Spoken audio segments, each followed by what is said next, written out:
Me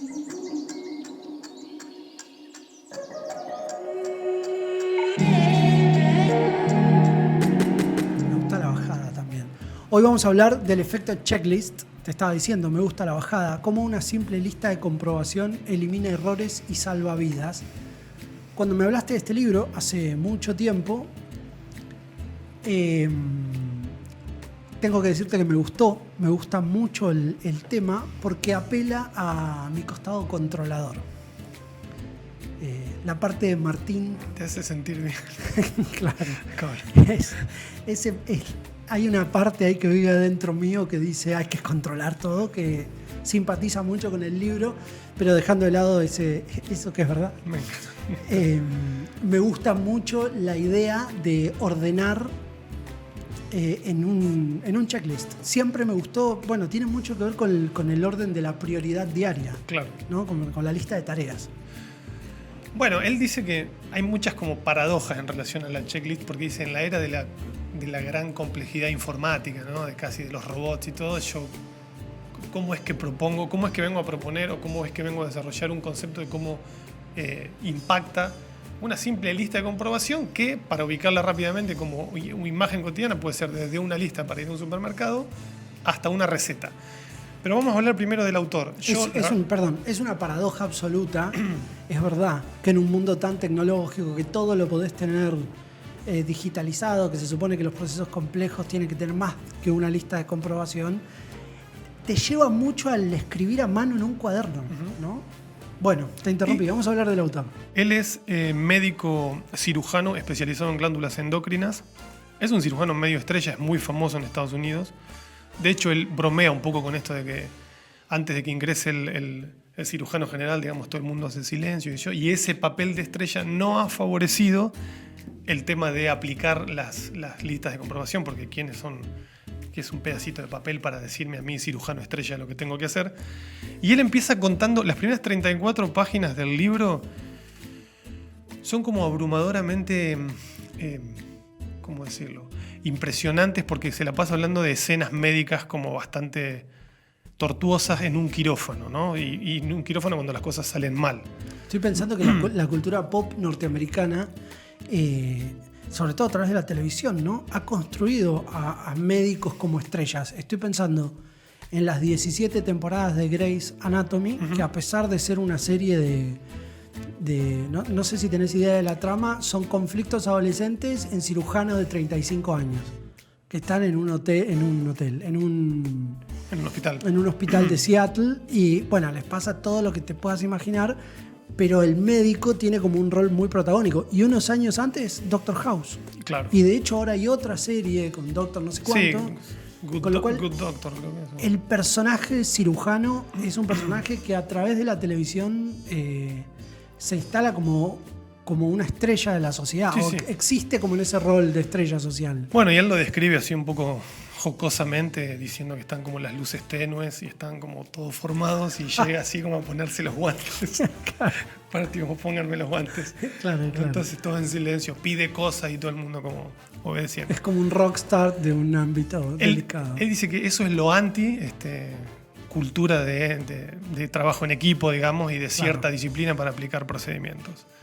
Bueno, él, las primeras, como te decía, 30 y pico de páginas, en un momento casi dejo de leerlas porque eran casos y casos y casos de complicaciones, infecciones, operaciones que salieron mal, gente que estaba a punto de perder la vida.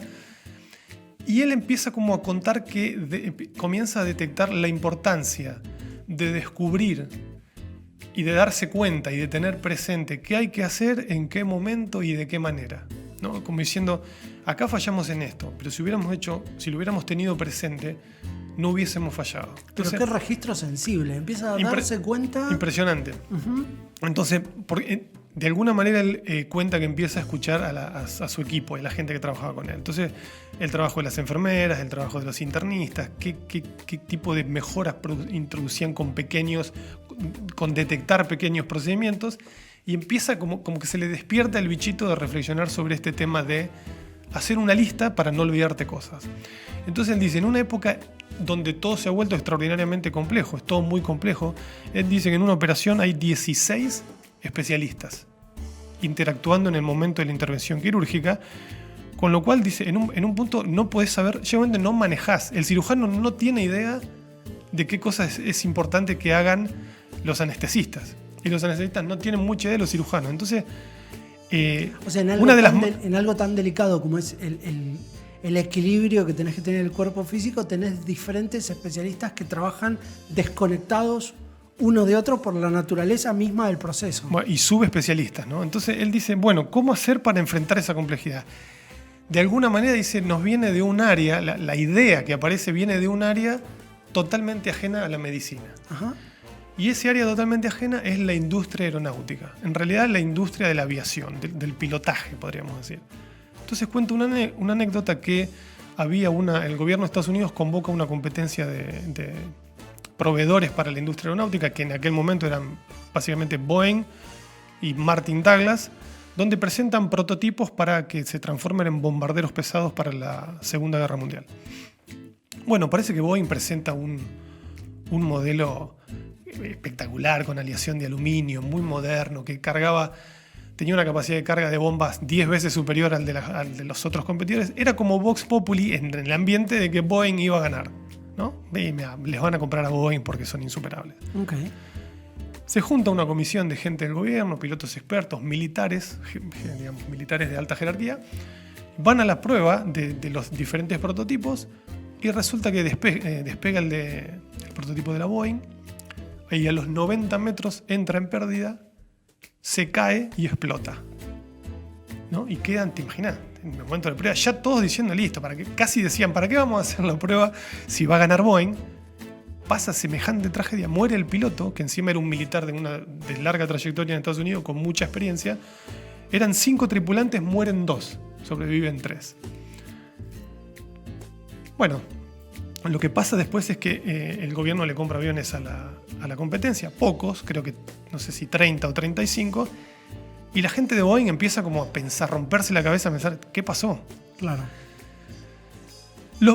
Ahí se forman varios equipos de pilotos que empiezan a discutir el tema y llegan como a la conclusión de que era demasiado avión para que lo pilotee o para que administre esa complejidad una sola persona. Mira qué interesante. Esa fue la conclusión. Entonces, a partir de esa conclusión dicen, bueno, ¿qué podemos hacer para que no nos vuelva a pasar? Porque estaban convencidos que el avión como producto, era extraordinario y tenía prestaciones que iban, digamos, a terminar jugando un rol diferencial en la guerra. Bueno, finalmente la conclusión a la que llegan es esta. ¿Y qué hacen? Hacen una lista de comprobación. Digamos, dicen, de las cientos de cosas que un piloto tiene que tener en cuenta en los diferentes momentos del vuelo, ¿cómo podemos encontrar las más esenciales que tengan que ver con la seguridad para no cometer un error que cueste vidas? Entonces hacen una lista de comprobación de algunos puntos y te retoman las pruebas con el prototipo de Boeing. No me acuerdo ahora la cifra, pero vuelan una cantidad enorme de millones de kilómetros sin ningún accidente. Entonces el gobierno les compra no sé qué cantidad de aviones y aparentemente no conozco mucho de la Segunda Guerra, pero aparentemente el factor, la preponderancia de la Fuerza Aérea de Estados Unidos es la que termina como logrando la victoria de los aliados. Y entonces un poco la moraleja que él cuenta es, dice, che, fue una lista de comprobación la que se hizo. Lista para de comprobación, le dicen básicamente un checklist. Una serie de pasos, claro, exactamente, es la palabra que se usa habitualmente en el checklist, pero eran como 12 pasos. Mira, en el momento del despegue vos tenés que mirar estos 12 pasos antes de despegar. Durante el despegue son 3, ¿no?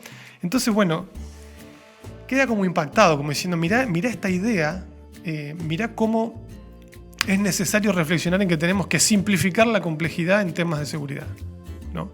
De ahí nace esta idea de la importancia de la lista de... Quiero decir, de ahí nace... Esto sigue alimentando su curiosidad por el tema y después introduce a lo que para mí es un segundo héroe en el desarrollo de su libro, que es un tal Peter Pronovost, que es un médico, y este médico lo que hace es... Él estaba encargado también de controlar infecciones en quirófano.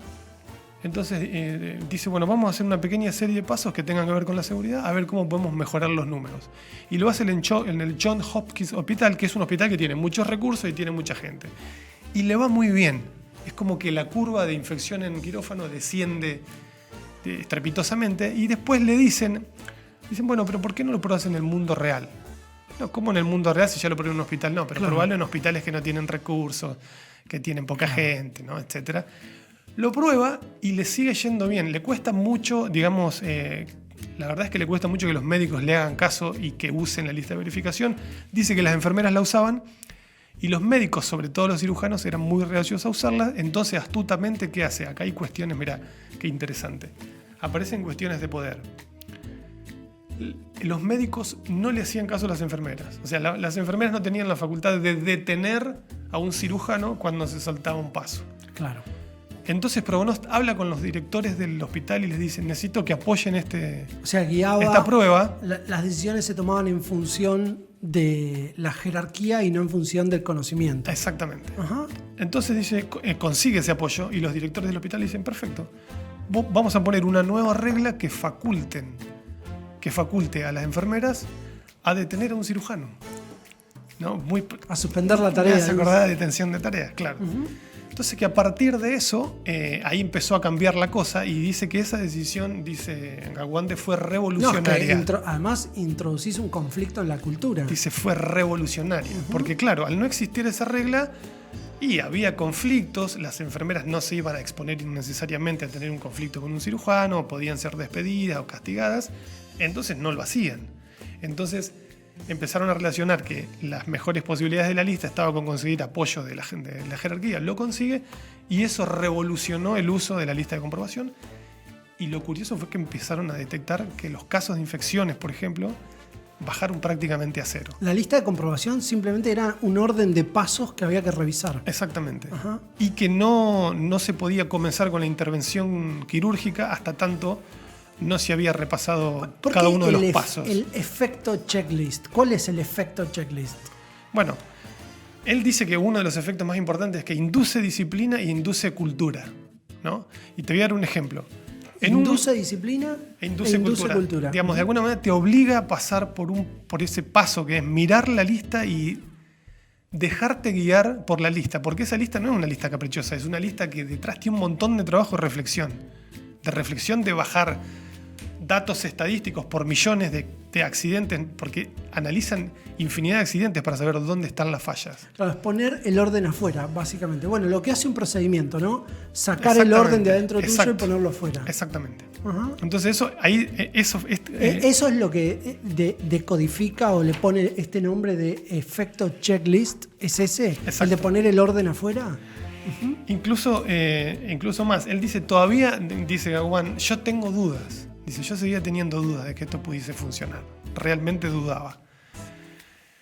Entonces, en un momento también dice que están construyendo una remodelación, no una remodelación, un edificio nuevo del hospital en el que él trabaja, al lado del terreno donde él trabaja. Entonces dice, voy a ir, es tan complejo lo que pasa ahí que me gustaría conocer cómo trabajan semejante complejidad. Estaba con esto de la idea de manejar la complejidad.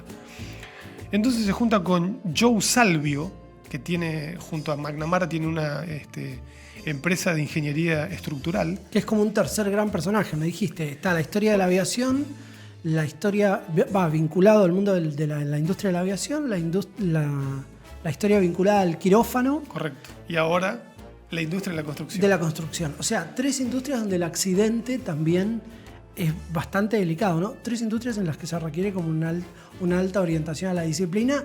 La industria de la construcción es la menos disciplinada de todas, lejos, porque la fatalidad no es directa, ¿no? Bueno, se ve que en Estados Unidos quizás es un poco diferente. Él se quedó muy asombrado cuando lo invitan a entrar a la obra. Claro, le ponen el casco y le dicen... Es muy latinoamericano el claro, comentario. Exacto. Entonces él entra a la obra, bueno, recorre un poco, no entiende nada, tenía vértigo, dice que le muestran, lo hacen acercarse al borde de los pisos, se asustaba, qué sé yo, pero dice, mi visión del asunto cambió cuando me llevaron a la sala general de reuniones. Esa sala general de reuniones es una especie de comando central que lleva la obra. Esto era un hospital de 12 o 13 pisos. Dice la orquestación que toda esta gente tiene que llevar adelante para que esa obra avance con 16 o 20 especialidades distintas al mismo tiempo y se vaya construyendo desde los cimientos hasta el último vidrio que se pone afuera, es impresionante.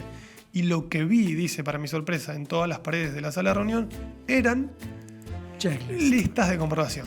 Por todos lados. Pero quiero agregar algo que me pareció muy... Sí. Es bastante más linda ahora que lo estoy como interiorizando de a poco la forma de pronunciarlo en castellano. Lista de comprobación es bastante más lindo que checklist. Claro. Porque te remite a esta idea de que hay una lista donde comprobás si eso que ocurre, si eso que debería ocurrir efectivamente ocurre. Tenés que comprobar pasos. Y lo que dice es, dice que estaba reunido con este Joe Salvio en un momento y recibe un correo electrónico de un operario que estaba trabajando en un piso donde dice: el piso se hundió, pusimos un bloque de acero y se hundió el piso y la prueba está que llovió y quedó agua. Eso le cuenta eso, se reúne con no sé con quién y le dice, Salvio le dice a Wande, sí, vinieron los dueños y no le gustó nada el tema. ¿Y qué están haciendo? Le dice, y estamos viendo, digamos, por qué se produjo, qué pasó. Pero, dice, el sistema de listas de comprobación dice que tiene un agregado que son listas de tareas de comunicación. O sea, descubre como una nueva especie de checklist, que es no solamente hacer, sino la comunicación como un hacer dentro de un paso en la lista de comprobación. Qué interesante. Una de las cosas que tenés que hacer y que la lista te obliga a seguir es juntate con los involucrados que están en ese problema y tenés que hablar de lo que pasó. Y se tienen que poner de acuerdo de la solución que van a tomar y la tienen que acordar y llevarla adelante. Eso me pareció como una cosa... No como sentido común para resolver un problema, que es lo que podría ocurrir o no ocurrir, sobre todo si hay alguna tensión después del problema dentro del grupo, sino como un paso que tenés que cumplir porque está en tu lista de comprobación. Exacto. Me encantó. Che, le avisaste a fulano, te acordaste de avisarle. ¿Y a quién más hay que avisarle? Eso ya está recogido en la lista de comprobación. ¿Y qué pasa cuando alguien no cumple? ¿Aborda el tema sobre el no cumplimiento de la lista de comprobación? Yo creo que no lo aborda. Bueno, sí, en parte, no en este ejemplo de la construcción, pero lo aborda en el tema de los quirófanos. Ahí sí lo aborda. La verdad es que no recuerdo exactamente qué dice. Okay. Pero bueno, me pareció muy interesante esto. O sea, no leíste el libro, digamos. La computadora. Te juro que lo terminé hoy a las 7 de la mañana. Bueno, me pareció muy interesante porque digo, viste que los temas de comunicación siempre como que flotan por fuera de todo. Bueno, esos son problemas de comunicación. Tipo, lo que no podemos clasificar lo mandamos a problemas de comunicación. Tal cual. A esa caja. Entonces te dije, mira qué una interesante. Caja negra ahí donde claro. todo pasa a ser un problema de comunicación. Y problemas de comunicación. Bueno, eso fue entonces, esa fue como una gran sorpresa para mí que la metieron en la lista de comprobación. Y otra de las cosas que descubre es, dice, una dificultad muy, muy frecuente es la gente es capaz de confiarse tanto en lo que hace. Sobre todo, imagínate un experto. El experto empieza a ganar niveles de confianza tan altos que dice, se saltea pasos inclusive cuando los recuerda. O sea, si vos le haces una entrevista a la persona y le decís, ¿me decís los 5 pasos para tal tarea? Y te los dice. Pero cuando va a ejecutar la tarea, eso lo muestran como las estadísticas, se saltean pasos. ¿Y a qué lo atribuyen eso? Bueno, a sentido de vulnerabilidad que no está presente. Sí, y también lo atribuye un poco, más adelante dice a la naturaleza humana. Dice, somos criaturas por definición que nos olvidamos, no somos constantes. ¿viste? Indisciplinadas, como de Bono, el pensamiento es caótico. Estamos cansados en un momento dado, nos confiamos, sentido de vulnerabilidad, nos confiamos demasiado y nos salteamos pasos. Bien, pasamos entonces por Joe Salvio. ¿Viste lo curioso que ocurre con el sentido de vulnerabilidad? Que ¿quiénes tienen el sentido de vulnerabilidad más bajo?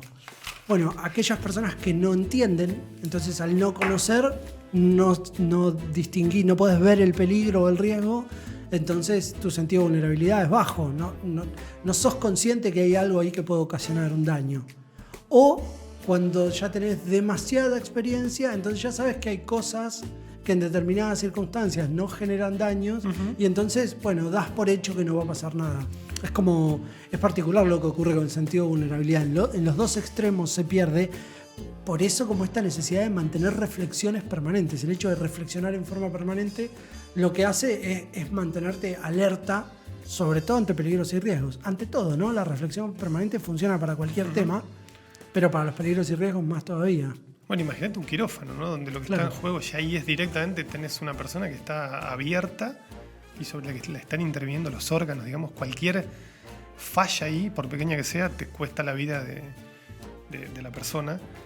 Y te iba a comentar también, y esto de mantener la calma, él también dice que una lista de comprobación ayuda al equipo a mantenerse con un foco de concentración relativamente claro, sencillo, que porque dice, vos imagínate, estás operando a un tipo de corazón abierto y te suena en el altavoz del quirófano, doctor Gawán, de presentarse en urgencias. O sea, puede pasar, no es incompatible que pase. O que al anestesista lo llamen porque entró a la guardia alguien, no sé, que se quemó todo el cuerpo y hay que anestesiarlo ya. Y el anestesista tiene que salir y hacerlo. Entonces, en ese nivel de presión, es un nivel de presión muy alto, con riesgos altísimos. Él dice que ahí las listas han mostrado hasta el cansancio que salvan vidas. Por eso el subtítulo del libro es "Cómo una simple lista de comprobación elimina errores y salva vidas". A tal punto ha llegado esto que en la industria de la aviación existe un rol corporativo que es... vamos a ver ahora a Daniel Burman.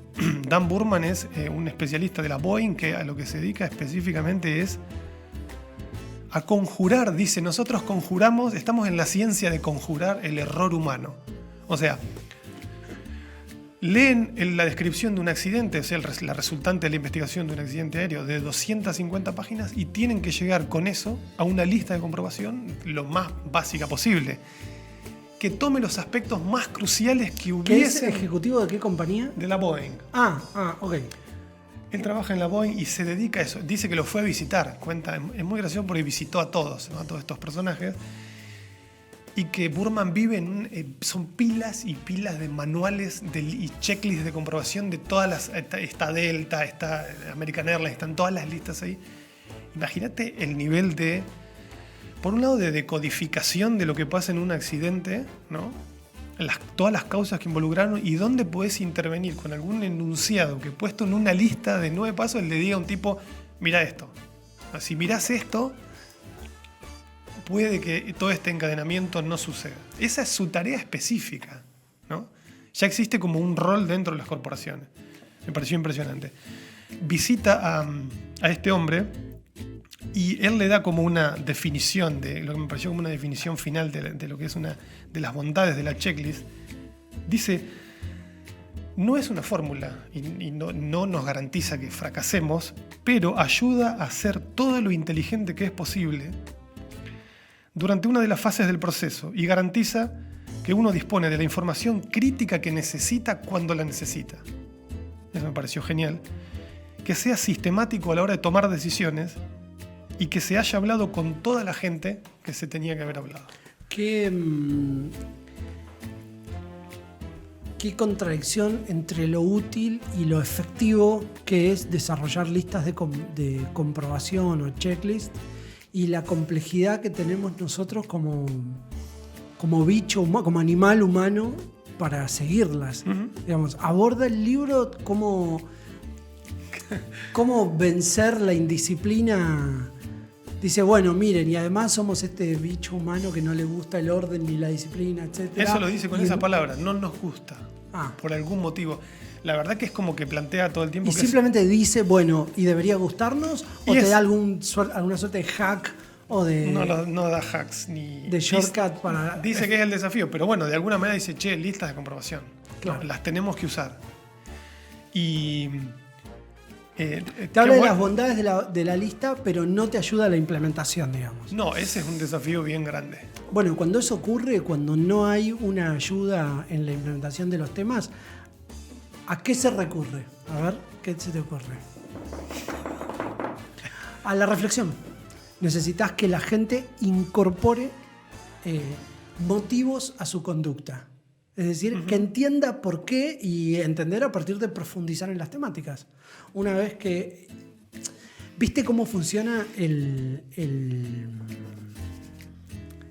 placer por hacer algo? Uh-huh. Digamos, vos necesitas que la gente tenga cierto placer de usar una lista de comprobación. Sí, pero ¿hay algún placer en hacer? Sí, el placer que te da la habilidad y el conocimiento. O sea, el hecho de que nosotros aprendamos a hacer algo, tanto intelectualmente tengamos el conocimiento sobre algo, como aprendamos físicamente a hacerlo, eso ya nomás, el dominar algo, no recuerdo exactamente quién había trabajado esa temática, pero hablaba sobre cuando los temas son duros de asimilar, lo que necesitas es despertar en las personas el placer del conocimiento y el placer de la acción a través del dominio. Incluso... Decime cosas más antipáticas que un checklist. Claro. Ahora, cuando te volvés muy hábil en resolver las tareas diarias bueno, hay todo un método, ¿no? Sobre la famosa gran bandeja de entrada para procesar las tareas diarias. Me lo llevo anotado para que traigamos a discutir. Motivo de columna. Te quería, cuando te escuchaba, me acordaba ¿viste la película de la Sully? La del Sully. No. Sully, la del piloto que aterriza en el Hudson, en el río Hudson. No, pero ubico el caso. Bueno, habla del caso, es un caso real. Y traigo este comentario a colación de que estos son entornos, como te decía, de alto riesgo y donde a veces para tomar decisiones tenés muy poco tiempo. Claro. Sollenberger, el piloto, tuvo 3 minutos y medio. 3 minutos y medio desde que los gansos impactan, ¿viste? Para el que no lo conoce, impacta una bandada de gansos en los 2 motores del avión mientras despegaba. Creo que estaba a 900 metros de altura. Y se le clavan los 2 motores al avión, al Boeing. Iban creo que 160 personas. Se le clavan los 2 motores. Entonces se miran con el copiloto, tenían bastante experiencia de trabajar juntos y deciden que lo primero que hay que hacer es ubicar dónde van a aterrizar y en segundo lugar tratar de prender los motores. Y cuenta, la película te lo cuenta todo y vos decís, así hicieron una película de casi 2 horas, pero son 3,5 minutos. Ya me da taquicardia, ponerle el cronómetro. La película se desarrolla, nos fuimos un poco de tema, pero no importa, ¿se desarrolla en esos 3 minutos? ¿Cuenta esos 3 minutos? Sí. Sí, los cuenta. Okay. Y lo que pasa es que trae diferentes cosas y se termina haciendo. ¿Sabes que hay un capítulo de Outliers, el libro de Gladwell, que se llama Etnografía de los accidentes aéreos? Y te cuenta cuáles son las principales dificultades por las cuales se producen los accidentes aéreos, y uno de los ejes centrales es la comunicación. Claro. Que es básicamente lo que el efecto checklist ataca centralmente. Es decir, bueno, el ser humano se comunica mal, el ruido es constitutivo de, ¿viste? Las personas entre nosotras, que tenemos más posibilidades de entendernos o de no entendernos. Básicamente de no entendernos. Claro. Que eso tiene una explicación muy linda en el libro de Echeverría, Ontología del Lenguaje, que ya vamos a tratar acá también. Pero bueno, cierro todos estos paréntesis que abrimos para decirte que el efecto checklist viene a subsanar ese problema que tenemos los seres humanos de entendimiento. Pero fíjate que muchas veces la checklist, como se da en una situación de emergencia y de alto riesgo, te dice algo que por la presión y el susto del momento te vas a olvidar. Entonces, da un ejemplo que dice que fue lo que hizo Sully en la película. El piloto se pone tan nervioso, por ejemplo, en un monomotor, cuando se te clava el motor, dice que la tendencia que es hacer a darle al motor.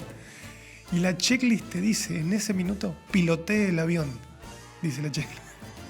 Tiene un solo paso, que es, si se te clavó el motor y no lo puedes, dedicate, agarrar el timón, no sé cómo se llama, y fíjate dónde vas a aterrizar y mantenerlo estable y llévalo. Claro. Para planeando a ver qué vas a hacer. Pues te olvidás en el momento. Y me pareció grandioso, ¿no? No, está bien. También, bueno, hay como otro highlight acá, que es la checklist está preparada para los momentos de tensión.